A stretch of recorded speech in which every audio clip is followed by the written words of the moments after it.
নির্মম ইতিহাস। আপনারা জানেন ৭১ সালে নারীদেরকে রেপ করা, নারীদেরকে বাড়ি থেকে তুলে নেওয়া, যেই সংস্কৃতিটা, সেই সংস্কৃতির বীজ এবং রক্ত বিএনপির মধ্যে নির্বাচনের মধ্য দিয়ে ভর করেছে। কেন করেছে? কারণ এই ইলেকশনে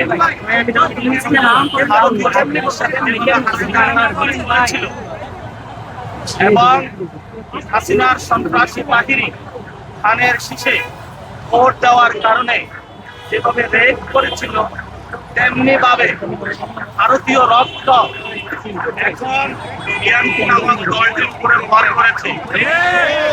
সেই জন্য তারা গণঅভ্যুত্থান থেকে গড়ে ওঠা জাতীয় নাগরিক পার্টি থেকে ভোট দেওয়ার কারণে আমাদের সম্মানিত বোনকে যেভাবে তারা এটা বাংলাদেশের ইতিহাসে একটি নজিরবিহীন ঘটনা হয়ে থাকলো করেছে। এই ইলেকশনে মা এবং বোনেরা সবাই এগিয়ে এসে বাড়িপাল্লা সরকারিতে ভোট দিয়েছিলেন। তারা সালেমের জুলুমতন্ত্রের বিরুদ্ধে দাঁড়িয়েছিলেন। যদি এটা অন্যায় হয়, এবং আমরা বিভিন্ন জায়গায় দেখেছি অনেক ভাইকে খুন করা হচ্ছে, বাড়িঘর হামলা এবং হামলার মধ্য দিয়ে নিয়ে যাওয়া হচ্ছে। বাংলাদেশে নিরাপদ একটি বাংলাদেশ চায়, যে বাংলাদেশে ভারতীয় শক্তি নতুনভাবে আজাদ গোষ্ঠী বিএনপি কোনো নারীদের উপরে ধর্ষণ দূরের কথা একটি কবিতা বলার সুযোগ পাবে না। বাংলাদেশের লড়াই আমরা আহ্বান জানাচ্ছি এবং আপনারা জানেন যে আমাদেরকে যেভাবে ঢাকা আসনে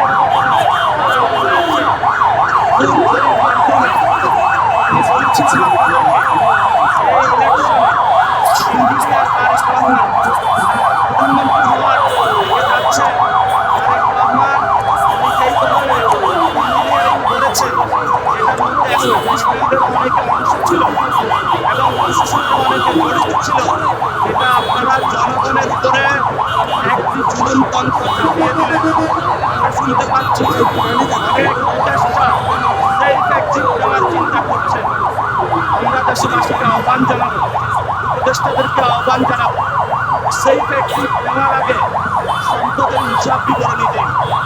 জনগণের সামনে কি কাজ করেছেন এতদিনে, সেই বিষয়ে আপনাদের সালতামানি প্রকাশ করুন। এবং ডক্টর ইউনূস, আপনি যেই ধরনের ইঞ্জিনিয়ারিং এর সহযোগিতা করেছেন এই বিভিন্ন বাংলাদেশের ইতিহাসে মনে রাখবেন। আমরা বলেছিলাম যখন লন্ডনে গিয়েছিলেন তখন আমরা উচ্চারণ করেছিলাম লন্ডনে আপনি সিদ্ধা দিয়েছেন। সেটার ফলস্বরূপ যেটা আমরা দেখলাম, বাংলাদেশের এই নির্বাচনে প্রশাসনকে কাজে লাগিয়ে যেই ধরনের ভিন্ন সংস্কৃতি আপনি জন্ম দিয়েছেন, ইসলামকে বাংলাদেশে নিয়ে এসেছেন এবং তাদের মধ্য দিয়ে আমরা এখন দেখতে পাচ্ছি অনেক অফিস উৎপাদন হচ্ছে, বিভিন্ন জায়গায় আমাদের বোনেদের উপর আক্রমণ হচ্ছে। এটার জন্য আপনি ইতিহাসের কাছে দায়বদ্ধতার জায়গায় থাকবেন। আমরা কাউকে আমরা দেখেছি এখানে ইনকিলাব মঞ্চে যখন হামলা হয়েছে, এই ধরনের জুলুম নির্যাতন আপনি তাদেরকে চাপিয়েছেন। আমরা বাংলাদেশে যখন শহীদ উসমান হাদির হত্যাকাণ্ডের বিচার চাওয়া হয়েছিল, বলা হয়েছিল ইলেকশন বন্ধের পায়তারা, ইলেকশন হয়েছে। আমরা এখানে শহীদ উসমান হাদির চত্বর থেকে বলতেছি, বাংলার জমিনে শহীদ উসমান হাদির হত্যাকাণ্ডের বিচার হতে হবে। যদি ওই হত্যাকাণ্ডের বিচার হতো, আজকে আমার বোন গণধর্ষণের শিকার হতো না। বিএনপি নামক যে সন্ত্রাসী কার্যক্রম তারা শুরু করেছে দলটি, আজকে সন্ত্রাসী অ্যাক্টিভিটিদের তারা সাহস পেত না। তারেক রহমানকে বলবো, ইঞ্জিনিয়ারিং করেছেন, যথেষ্ট হয়েছে, সন্ত্রাসী কার্যক্রম বন্ধ করুন। অনেকগুলো চান্দাবাদ সন্ত্রাসী দখলদার আপনি পার্লামেন্টে তাদেরকে প্রবেশ করিয়েছেন।